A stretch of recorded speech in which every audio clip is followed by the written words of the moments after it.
SummerSlam 2025 finally এসে গেছে। কি হতে চলেছে সামারস্ল্যামে, কে হারবে, কে জিতবে, কে রিটার্ন করবে, সমস্ত কিছুই থাকবে আজকের এই ভিডিওতে। গাইস, এইবারে সামারস্ল্যাম ফার্স্ট টাইম 2 নাইটের হবে, তাই আমি আজকের ভিডিওতে 2 নাইটেরই যতগুলো ম্যাচ হবে সমস্ত ম্যাচগুলোর প্রেডিকশন করব। চলুন শুরু করা যাক। 6-man TLC for the WWE tag team championship.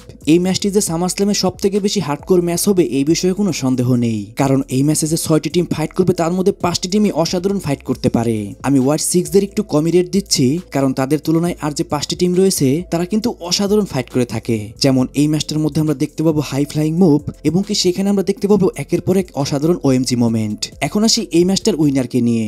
Guys, যেভাবে WWE আন্ড্রাদে এবং রে ফিনিক্সকে বর্তমানে পুশ করছে, আমার মনে হচ্ছে যে এই ম্যাচটার মধ্যে আন্ড্রাদে এবং রে ফিনিক্সই উইন করবে, এবং কি তারা এর মাধ্যমে নতুন ট্যাগ টিম চ্যাম্পিয়ন হবে। তাই গাইস, আমি এই ম্যাচটার জন্য পিক করব আন্ড্রাদে এবং রে ফিনিক্সকে for the new tag team champion. Tiffany Stratton versus Jade Cargill WWE women championship match.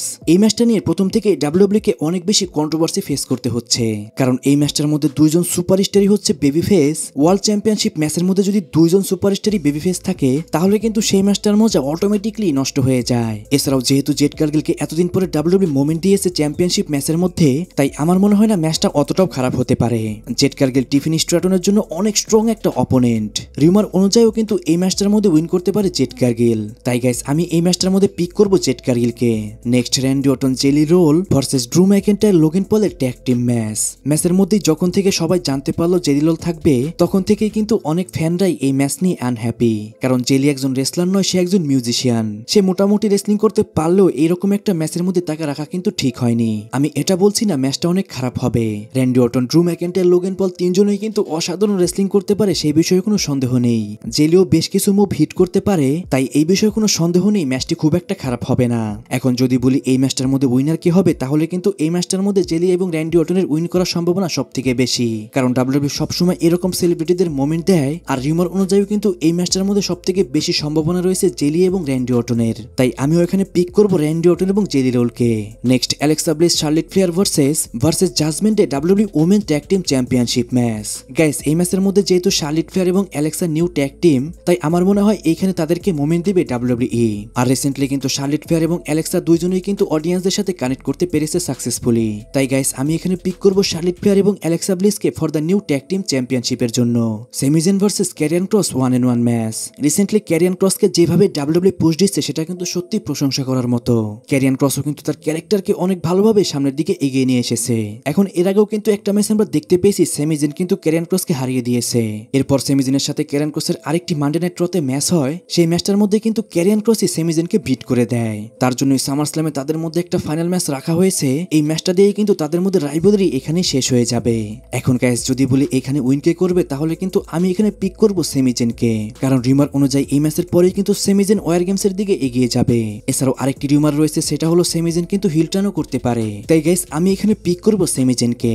জেউসো, Roman Reigns versus Bron Breakker এবং ব্রনসন রিডের ট্যাগ টিম ম্যাচ। এই ম্যাচটা যদিও বা নাইট ওয়ানকে মেইন ইভেন্ট করতে পারেনি, তারপরেও কিন্তু এই কথাটি বলতেই হবে, সামারস্ল্যামের নাইট ওয়ানে যে হাইলাইট থাকবে সেটা কিন্তু এই ম্যাচটার উপরই থাকবে, কারণ এই ম্যাচটার মধ্যে অনেক কিছু হয়ে যেতে পারে।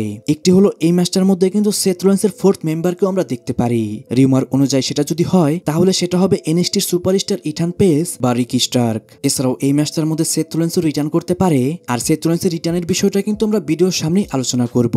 গত মানডে নাইট রতে যেভাবে রমান রেইনসকে ব্রন ব্রেকার এবং ব্রনসন রিড ডিস্ট্রয় করেছে, সেটা কিন্তু সত্যি তাদের টিমকে আরো বেশি স্ট্রং দেখিয়েছে, এই বিষয়ে কোনো সন্দেহ নেই। তাছাড়াও আমি একটি বিষয় এক্সট্রা অ্যাড করতে চাই, যখন ব্রন ব্রেকার রমান রেইনসকে স্পিয়ার হিট করে, সেই স্পিয়ারটিকে রমান রেইনস যেভাবে সেল করেছে সেটা কিন্তু সত্যি রমান রেইনসকে প্রশংসা করতেই হবে, কারণ এতে যেরকম ব্রন ব্রেকারকে আরো বেশি স্ট্রং দেখানো হয়েছে, তার থেকেও তার স্ট্রং দেখানো হয়েছে তার স্পিয়ারকে। যাই হোক, এখন যদি আসি এই ম্যাচের মধ্যে উইনার কোন টিম হবে, রিউমার অনুযায়ী কিন্তু এই ম্যাচের মধ্যে রমান রেইনস এবং জেউসোর উইন করার সম্ভাবনা সব থেকে বেশি, কারণ এই ম্যাচ উইন করার পরে কিন্তু রমান রেইনস বেশ কিছুদিনের জন্য ব্রেক নিবে, কারণ তার মুভি স্ট্রিট ফাইট শুটিং এর জন্য। তাই গাইস, এই ম্যাচটার মধ্যে আমি পিক করব রমান রেইনস এবং জেউসোকে। CM Punk versus Gunther world heavyweight championship. এই ম্যাচটা সামারস্ল্যামের মধ্যে সব থেকে বেশি আনপ্রেডিক্টেবল ম্যাচ। এই ম্যাচের মধ্যে কি হবে এখন পর্যন্ত কোনো কনফার্ম নিউজ বের হয়নি। তারপরেও গাইস, এই ম্যাচটার মধ্যে কি কি হতে পারে সেটা শুধু আমার অপিনিয়নটি আমি বলছি। যেহেতু গুন্থারের টাইটেল রেন মাত্র 15 ডেজের, আমার মনে হয় না ডাব্লিউডাব্লিউ এত সহজে গুন্থারকে এখানে হারাবে। আর যদিও বা গুন্থার এইখানে হেরে যায় তাহলে কিন্তু এইটা গুন্থারের সবথেকে খারাপ টাইটেল রানের মধ্যে একটি হবে। আর যদি এই ম্যাচটার মধ্যে সিএম পাঙ্ক উইন করে তাহলে সিএম পাঙ্ক সামনে কিন্তু আরো স্ট্রং অপোনেন্ট পাবে এবং কি ভালো ভালো স্টোরির মধ্যে সে অ্যাড হতে পারবে। সিএম পাঙ্ক উইন করলে ডাব্লিউডাব্লিউ অনেক বেশি মার্চেন্ডাইজ সেল করতে পারবে। এছাড়াও আমার মনে হয় এটাই হতে পারে বেস্ট ফর বিজনেস। কিন্তু গুন্থার যদি এই ম্যাচটার মধ্যে উইন করেও যায় তাহলে কিন্তু সে ক্লিয়ার ভাবে সিএম পাঙ্ককে হারাতে পারবে না। সিএম পাঙ্ককে যদি গুন্থারের হারাতেই হয় এর জন্য প্রয়োজন হবে কোনো না কোনো ইন্টারফেয়ারের বা কোনো চিটিং করার, কারণ সিএম পাঙ্ককে তো গুন্থার ক্লিয়ার ভাবে হারাতে পারবে না। এখানে সম্ভাবনা রয়েছে সেথ রোলিন্স এখানে এসে ক্যাশ ইন করতে পারে এবং কি সেই হয়ে যেতে পারে নতুন ওয়ার্ল্ড হেভিওয়েট চ্যাম্পিয়ন। কিন্তু গাইস তারপরও আমি এখানে পিক করব সিএম পাঙ্ককে for the new world heavyweight champion হিসাবে। গাইস এই ম্যাচটার মধ্যে কে উইন করতে পারে অবশ্যই কমেন্ট করে জানাতে ভুলবেন না।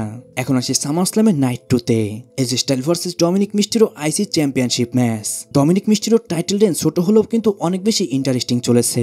বিশেষ করে এজে স্টাইলের সাথে যখন থেকে তার রাইভালরি শুরু হয়েছে সেই স্টোরিটা কিন্তু অনেক বেশি ইন্টারেস্টিং লাগছে আমার কাছে। যদিও বা তাদের সাথে কোনো ম্যাচ হয়নি তারপরেও কিন্তু এই স্টোরিটা আমার কাছে অনেক বেশি ভালো লেগেছে। যাই হোক, এখন যদি আসি এই ম্যাচটার মধ্যে উইনার কে হবে তাহলে কিন্তু আমি এখানে পিক করব এজে স্টাইলকে। এর একটি কারণ রয়েছে, কারণ রিউমার অনুযায়ী এজে স্টাইলের সাথে কিন্তু সামনে ম্যাচ হবে জন সিনার সাথে। আর বলা হচ্ছে সেখানে জন সিনা এজে স্টাইলকে হারিয়ে নতুন আইসি চ্যাম্পিয়ন হবে। যেমনটা আমরা জানি জন সিনা তার ক্যারিয়ারে এখন পর্যন্ত কখনোই আইসি চ্যাম্পিয়ন হয়নি। যখনই জন সিনা এজে স্টাইলকে হারিয়ে আইসি চ্যাম্পিয়ন হবে তখনই কিন্তু জন সিনা গ্র্যান্ড স্ল্যাম চ্যাম্পিয়ন হবে ডাব্লিউডাব্লিউ তে। তাই গাইস আমি এখানে পিক করব এজে স্টাইলকে for the new IC champion হিসাবে। Solo Sikoa versus Jacob Fatu US championship match. Solo সিকোয়ার টিমে যখন থেকে টালাটুঙ্গা এসেছে তখন থেকে কিন্তু তার টিম অনেক বেশি স্ট্রং হয়ে গেছে। বেশ কিছুদিন আগেও যখন সোলো সিকোয়া জেকব ফাটোকে দেখে ভয় পেত, যখন থেকে টালাটুঙ্গা এসেছে তখন থেকে কিন্তু সোলো সিকোয়ার সাহস অনেক বেশি বেড়ে গেছে এবং কি সে জেকব ফাটোকে আগের মতো আর ভয় পাচ্ছে না। সোলো সিকোয়া রিসেন্টলি চ্যাম্পিয়ন হয়েছে, তাই আমার মনে হয় না এত তাড়াতাড়ি ডাব্লিউডাব্লিউ সোলো সিকোয়াকে এইখানে হারাবে।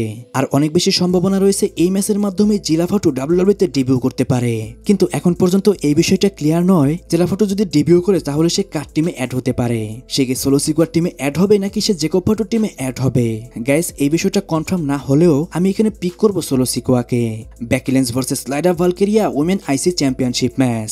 রিউমার রয়েছে এই ম্যাচের মধ্যে বেকি লিঞ্চ হেরে যাবে এবং কি সে বেশ কিছুদিন ডাব্লিউডাব্লিউর বাইরে থাকবে। আর লাইরা ভালকেরিয়া নতুন চ্যাম্পিয়ন হওয়ার পরে তার রাইভালরি শুরু হয়ে যাবে বেইলির সাথে, যেটার কিন্তু একটা টিজ আমরা দেখতে পেয়েছিলাম এই সপ্তাহের মানডে নাইট ট্রতেই। তাই গাইস আমি এখানে পিক করব লাইরা ভালকেরিয়াকে নতুন আইসি চ্যাম্পিয়ন হিসাবে। Rhea Ripley versus Iyo Sky versus Naomi WW women championship match. তিনজনের কাছ থেকে অন্তত এইটা তো শিওর আমরা একটা ক্লাসিক ম্যাচ দেখতে পাবো। নিওমি মাত্র 2 সপ্তাহই হলো নতুন চ্যাম্পিয়ন হয়েছে, তাই আমার মনে হয় না এত তাড়াতাড়ি নিওমি এখানে হেরে যাবে। আর এই ম্যাচটার পরে কিন্তু আমার মনে হয় রিয়া রিপ্লি এবং কি ইয়ো স্কাইয়ের মধ্যে একটা রাইভালরি শুরু হয়ে যেতে পারে। তাই গাইস আমি এখানে পিক করব নিওমিকেই, সে তার টাইটেলটি রিটেন করে নেবে। সামারস্ল্যামের main event John Cena versus Cody Rhodes WW undisputed championship match. এই ম্যাচে হওয়ার মতো অনেক কিছুই হতে পারে। এর আগে যখন এই বছরের রেসলমেনিয়াতে জন সিনা এবং কোডি রোডসের ম্যাচ হয়েছিল সেই ম্যাচটা নিয়ে কিন্তু অনেক বেশি কন্ট্রোভার্সি হয়েছিল, সেই ম্যাচটা ভালো হয়নি এইটা নিয়ে। তাই সামারস্ল্যামে কোডি রোডস এবং জন সিনা দুইজনের উপরই চাপ থাকবে সেই ম্যাচটা অনেক বেশি ভালো করার। এছাড়াও রিউমার এটা রয়েছে কোডি রোডসও কিন্তু রোমান রেঞ্জের মতোই তার মুভি স্ট্রিট ফাইট শুটিং এর জন্য ব্যস্ত হয়ে যাবে, তাই সে সামারস্ল্যামের পরে বেশ কিছুদিন ডাব্লিউডাব্লিউতে আসতে পারবে না। এখন আসি এই ম্যাচটার মধ্যে উইনার কে হতে পারে। এই ম্যাচটার মধ্যে কি কোডি রোডস উইন করে নতুন চ্যাম্পিয়ন হবে? আসলে কিন্তু এই বিষয়টা এতটাও সহজ নয়, কারণ যেমনটা আমরা জানি কোডি রোডস কিন্তু সামারস্ল্যামের পরেই বেশ কিছুদিনের জন্য ব্রেক নিবে তার মুভি শুটিং এর জন্য। এখন ডাব্লিউডাব্লিউ কি আবার একজন পার্ট টাইমার কে চ্যাম্পিয়ন বানাবে কিনা এটাই হলো দেখার বিষয়। তারপরেও সবথেকে বড় আতঙ্ক হচ্ছে এখানে সেথ রোলিন্স। রিউমার অনুযায়ী এইখানে সবথেকে বেশি চান্স রয়েছে সেথ রোলিন্স এসে তার মানি ইন দ্য ব্যাংকটি ক্যাশ ইন করতে পারে এবং কি এই ম্যাচটা ট্রিপল থ্রেট বানিয়ে এসে এই ম্যাচের মধ্যে নতুন চ্যাম্পিয়ন হতে পারে। যেমনটা আমরা জানি সেথ রোলিন্সের ইনজুরিটা কিন্তু এখন পর্যন্ত ধোঁয়াশায় রয়েছে, তাই রিউমার অনুযায়ী অনেক বেশি চান্স রয়েছে সেখানে সেথ রোলিন্স রিটার্ন করতে পারে এবং কি সে ক্যাশ ইন করে সেই ম্যাচটার মধ্যে উইন করে সে চ্যাম্পিয়ন হতে পারে। আর গাইস আমিও এখানে পিক করবো কিন্তু সেথ রোলিন্সকে নতুন আনডিসপিউটেড চ্যাম্পিয়ন হিসেবে। তারপরেও কিন্তু গাইস দুইটা জিনিস থেকেই যায়, একটা হলো দ্য রকের রিটার্ন এবং কি কোডি রোডসের হিল টার্ন। এমনটাও শোনা যাচ্ছে যে এরকমও হতে পারে রক রিটার্ন করতে পারে এবং কি সে জনসনের উপর টার্ন করতে পারে। তারপরে আমরা সেখানে জানতে পারবো কোডি রোডস রকের কাছে তার সোলটি বিক্রি করে দিয়েছে, এই জন্য রক এসে এখানে তাকে হেল্প করে চ্যাম্পিয়ন বানিয়েছে এবং কি তাকে হলিউডে মুভিও দিয়েছে। গাইস এটা তো হলে হতে পারে, কিন্তু এর থেকেও সম্ভাবনা বেশি রয়েছে সেথ রোলিন্সেরই। তাই গাইস সামারস্ল্যামে হতে পারে আমরা আমাদের জন সিনাকে চ্যাম্পিয়ন হিসেবে শেষবারের মতোই দেখতে পারবো। গাইস, আপনার প্রেডিকশন কি হতে পারে সামারস্ল্যাম সম্পর্কে অবশ্যই কমেন্টে জানাবেন। যার যার প্রেডিকশন সব থেকে বেশি অ্যাকুরেট হবে তার নাম আমি মেনশন করবো সামারস্ল্যামের পরেই। সো গাইস, অবশ্যই আপনার প্রেডিকশন করতে কিন্তু ভুলবেন না।